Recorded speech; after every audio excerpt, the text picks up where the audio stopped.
भाई बिहार में गजब का दोगलापंथी चल रहा है नेता लोग का।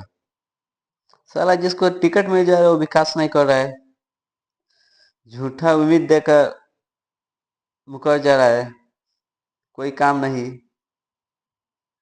और जिसको टिकट नहीं मिल रहा है वो सारा रो रहा है। रो क्यों रहे हो बे?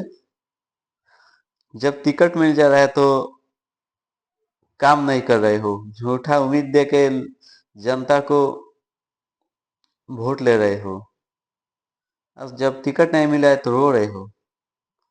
ये सब चुतियापंथी करने से तुम सबको टिकट मिलेगा? टिकट नहीं मिला तो फर्स्ट से बदल दिया जा रहा है पार्टी। ये सब चुतियापंथी करने से टिकट नहीं मिलेगा।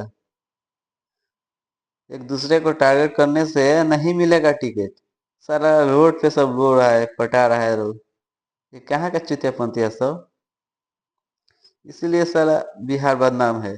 तुम्ही नेताओं के चक्कर में, तुम्ही नेता लोग के वजह से आज बिहार बदनाम है।